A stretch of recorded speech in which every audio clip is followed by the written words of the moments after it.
This is your one and only FireSpark81 with your daily dose of video goodness, and welcome back to another informational Cyberpunk video. Today, we're going to talk about experience and power leveling. Let's get to it. So there are a ton of videos out there right now that tell you that you can level really fast if you go to a specific location and farm a specific loop of enemies. And then they tell you you can get double experience if you go get the projectile launch system from a Ripper Doc and the tranquilizer dart. You can shoot them with that extremely inaccurate pain in the butt to aim and actually hit the target cyberware. You can knock any enemy out with a single shot and then go shoot them and kill them again in order to double your experience. But in order to actually do that, you first need a little over 15 grand and you need 20 street cred. So you got to go out and you got to farm before you can even start farming in the first place to power level. And honestly, that is not the quickest way you can power level. You can actually power level a lot faster. But in order to understand how you can power level faster, we need to talk about experience and how experience works in this game. First off, pretty much everything in this game scales based on your level, experience included. And there are some stats on enemies that just don't even matter and don't affect the experience at all. For example, the bounty level. I went through and I killed the same units on different level characters. I killed them at level 12, I killed them at level 30, and I killed them at level 42. I picked a specific scavenger and killed that scavenger every time. At level 12, I got 15 experience. At level 30, I got 20 experience. At level 42, I got 38 experience. Then I found a Maelstrom member. Once again, it was a 1-star bounty rating, just like the scavenger. At level 12, that Maelstrom person gave me 10. At level 30, they gave me 12.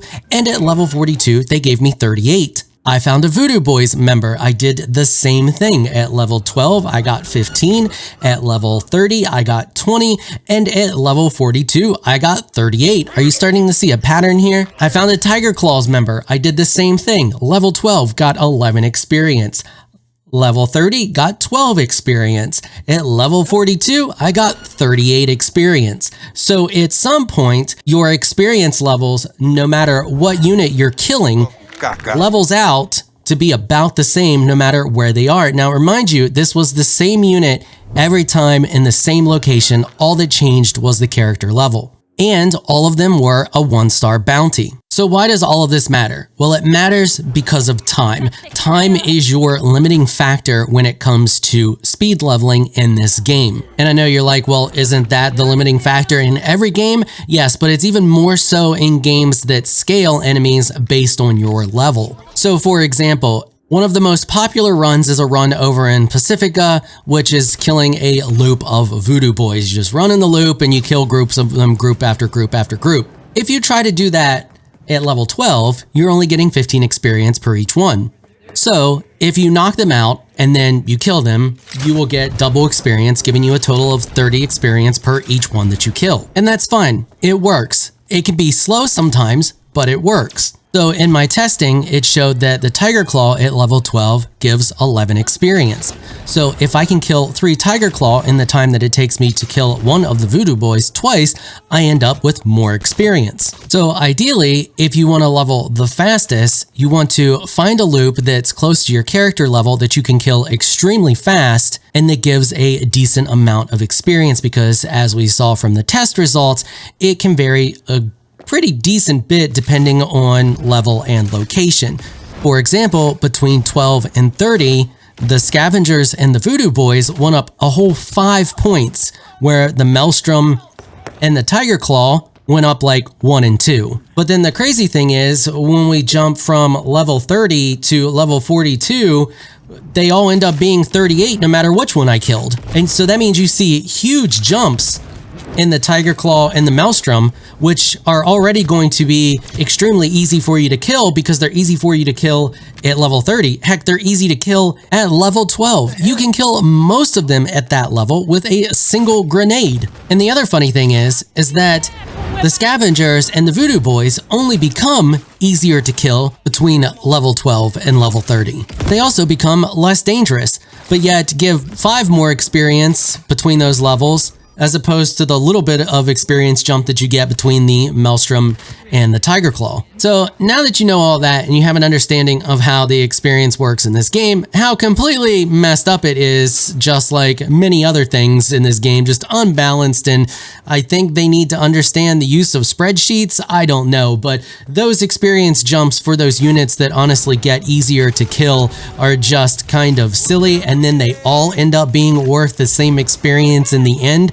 Just does not make any sense to me at all. But anyway, I'm sure you're sitting there and you're like, well, how does this help me, Firespark? Well, in those early stages of the game where you don't have the street cred nor the money to afford the arm launcher, the quickest way for you to level is to find a simple loop that you can kill extremely fast over and over again.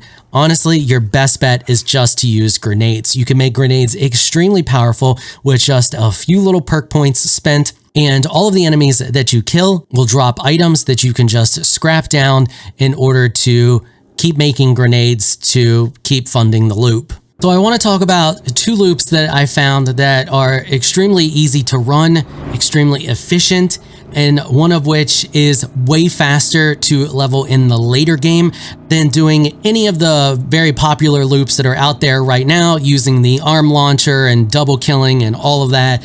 It's stupid fast. But first, let's take a look at an early game loop that you can run, and you're going to toss one grenade, turn around, run the other direction, and toss another grenade. Okay, so we are over here at the Paris Street quick travel point on the north side. And as you can see, I am level 12, and all I'm going to be using for this is the FGX frag grenades, just your basic ones. That's all you need. And then the first group is right over here underneath this hotel sign. So we're going to run over here, and you can see them right there. So all you want to do is just toss the grenades. Don't hold down the clip, just throw them like that, and bam, they're both dead. And then you can see the experience we get should pop up. We also managed to get stealth experience for that, which I guess is kind of nice. Bunch of street cred, and then we gained 36 experience from that one. So then we're just going to run over here to these guys. We're going to do the same thing, and then they're dead. And then we're going to run back over this way, and at this point you are far enough away from the other ones that you can then just turn around and double back to these guys here, and you can see that they're back. So we're going to throw 2 grenades, and then that should do it. Bam, they're dead. And then we're going to turn around, run back this way. And this is this loop. This is the closest ones I can find right now. I'm going to keep an eye out for other ones and see if I can find a better one. But this one is pretty quick and pretty easy. And you can kill them before they even realize what's happening. I'm not even going to look because I know they're going to die. There you go. We got the engineering experience. We got 420 street cred. And we got 38 experience points. And then we're going to go over here. We're going to do the same. We're going to run to about here. We're going to throw 2 grenades, and then turn around and run in the other direction. And there we go, another 120 experience. Jump over this, and we also got stealth for that one again. And you can see that we killed them all. We should get the same amount of experience, 36. We're going to do the same thing. They noticed me that time, but it's fine. They're all dead. We're going to turn around. We're going to run the other way. So that's it. You can perfect this the best you want, but this is the closest one I can find. Now, there's a full loop you can do from this, but they're really spread out, and I don't see the point in doing the full loop when you can just run back and forth, and that should do it. Okay, there we go. And if you get good enough, you don't even have to look. You can just throw the grenades and run the other way, and you should actually be able to come up to this spot here. And I think if we stand right here, we can throw the grenades over that way. Yeah, we didn't manage to kill the one guy there, but you know, that's fine because the other car didn't explode for some reason. But even if you don't get both of the cars to explode every time, it is doable with only 2 grenades at level 12. And you can see we're leveling relatively nicely here. So we'll just do the same thing. Just toss 2 grenades out, and bam, they're dead. Okay, so now that you know that one, let's take a look at the new loop that I have found in Pacifica, which is just insanely fast. Okay, so for this one, we're over here in Pacifica. This is where the most popular loop starts, right here by the clothing shop. So we're in here. This is where you come to do either of these loops. So we're right here. So once you spawn into this location, you're just going to run up the stairs here. Now, this is a very good loop for people who don't have the Voodoo Boys anymore. So you can see I don't have them here, and they're not over there. There should be groups over there, and they're not there. Anyway, we're just going to run around the corner here. And our first group is going to be right here, and all we're going to do is just chuck a grenade, and they're not doing the instant explosion right now, but we killed them anyway. It's super handy if you can get the electric grenades to do the instant explosion. They don't always, but sometimes you can get them to. There we go, that second one did. And then I find that once they start doing the instant explosion, they will continue to do the instant explosion. Now, if this is your first time coming over here, you're gonna get a call from the cops and they're gonna tell you there's a group. Take this group out first. They're over here. You'll get a call and then they'll tell you to take out the group. They're over here. If you don't take them out, they can be a pain in the butt. So just make sure that you take them out before you start doing this run. Once you take them out, you're fine to go and do the thing. So anyway, the group that we just killed was over there. You can see that they're already back, by the way. They're already over there. We already run far enough away. I think that I haven't tested it and parked like my bike or something there, but I think that they might be under the 150 limit. This does not feel like 150 away. It may be, but I don't know. Anyway, so once you kill them, then you just come over here to this group here and you toss a grenade, and then they're done, and then you come over to this one and you toss a grenade, and then they're done. And then we're gonna run over here to this group, and for this one I like to just jump in them like that in the middle of them, and now they're done. We don't even have to look back, but we can. You can see they're all done. And then from there you're gonna come over this way. And look how much experience we've already got. I mean, it's the same if we killed this many groups of the Voodoo Boys, but it's just so freaking fast. And then we're gonna do the same thing here. I don't know why the second one is exploding, but the first one is not. Also, if you come over here, the first time you come over here, there may be some people right over there. Take them out, and then, oh, look, there's still one over there. You don't have to take them out. You can just ignore them. I don't recommend going over there to kill them. It kind of throws the loop off because then you have to go back and turn around and backtrack. If you can honestly manage to come down here and toss a grenade right in the middle of them like that. But I find that these grenades, like when I get the instant explosion going, I have to like have one out or be looking straight down.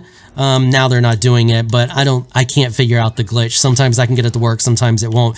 But what you can do to shave off even more time is you throw the grenade from here, and then you just immediately run in this direction because this group over here has already respawned, as you see here. So then we're just gonna run. Oh, there it did it the first time, and now they're done. They're already done from that one grenade. And then we can run over to this one, and then just continue the loop. Now, to drive home my point even more, I want you to take a look at what's on the screen right now. In this box here, we have the new loop that I just showed you where I'm higher level and I'm just trying to hit that level cap super fast. If you run this loop and you can drop a single grenade and kill everybody, you do not have to stop. It is significantly faster than using the double kill method. Our double kill method, which is also over there in Pacifica, it took 7 minutes and 38 seconds for me to hit my next level on the character. With the new loop, it took me 6 minutes and 24 seconds to do the same thing. We shaved off an entire minute, and we could probably shave off even more once you get into that groove and you're just really nailing it every time. There were a few times I kind of screwed up. I kind of swapped between the grenade and shooting the gun. But if you just got into a nice solid pattern of running through them, dropping the grenade, never stopping, never looking back, I'm sure you could shave off even more time. The other thing is that arm launcher is not only just super inaccurate and broken, doesn't make any sense. Why does it explode and nobody notices? It makes no sense, and it's stupid to aim. Half the time you have people running right at you, you shoot them in the face and it doesn't even work. In this box, we have the new loop without the ability to one-shot them with a grenade. It's a little wonky. Sometimes it does, sometimes it doesn't. I have to shoot the grenade, and it shows how much time can be added on if you can't get in that quick pattern of just dropping a grenade and moving on. In this box, I'm doing the same loop, but I'm knocking them out, and then I'm hitting them a second time. And you can see this one is a good bit faster when we can't one-shot them, but not by a whole lot. And the interesting thing is it actually took me longer on that one, even though the enemies are closer together and spawn just as fast, and you don't have to do a bunch of jumping or anything like that. It took a little bit longer on that one than it did the traditional one, the most popular one. So why am I showing you all these differences and including the failures in this as well? Well, I want to show you how much the time can vary between the different styles of going through this and the different locations that you can go through. Even in the same location, we see a massive difference in time just using different techniques to take out the enemies. Running through and dropping a single grenade, crazy fast because you never have to stop. You can just keep moving. Having to stop and taking a second to kill the enemies or even kill them twice drastically increases the time that it takes you to actually level. Because the only thing that really matters when it comes to leveling is how quickly you can get that experience into the character. If you have to stop or you have a long pause in between killing groups, it's going to also increase your time, obviously. So now that I know this, and that you know this, we know how to actually level even faster than using some of the current techniques that are out there. In the early game, you just want to find really close together groups of enemies that you can kill in rapid succession by dropping a single grenade and never stop moving. That is the key, never stop moving. Mid-game, if you're spec'd for it, you could move on to killing the voodoo boys and the scavengers over in Pacifica, doing whichever loop you want. You could even do the more traditional loop, but just don't bother with the rocket launcher if you can drop a grenade and keep moving. But I'm sure there's other loops out there and faster ways using this method to level. It's all a matter of finding the right groups, or even if you can find a group that you can target that's close enough that you can move just out of the way and then move right back into it, still see and manage to be able to hit them with a grenade as well. I don't know. I need to do more testing, and you all can help out with this as well. If you know a group or a loop of enemies that you can farm, jump down there in the comments and let me know, because while I'm sure at some point they are going to patch the arm launcher so that it's not as broken as it is, and maybe even make it so that it has the right animations and doesn't explode and make no sense whatsoever, it actually fires a projectile that you can see and track and all of that good stuff and works as intended. And when that happens, there's a really good chance that it won't work like it's working now to one-shot enemies that are much higher level than you. But as we've seen from what I've shown you in this video, that doesn't always matter because you can level just as fast if you can kill enemies quick enough. This video took an insane amount of time to research and put together. It may not seem like it because it was relatively short, but trust me, I've been on it for 3 days now. So if you found the video helpful, if you found it informational and it helped you at all, consider hitting the subscribe button and the notification bell so you can be notified when I put out other Cyberpunk videos. And I don't just make guides for Cyberpunk, I make guides for all kinds of different games. It just so happens that Cyberpunk is the channel's featured game right now. All right, that is going to wrap it up for this episode. If you like what you saw, consider hitting that sub button. I want to give a big thank you to my patrons for making this episode possible. You are absolutely amazing people. If you'd like to join my Elite Crew Patreon supporters, please check out the link in the description below. If you enjoyed this video, please leave a comment down below. Let me know what you thought. If you're shy, you don't like to comment, just hit that thumbs up button and show your support. Until next time, thanks for watching.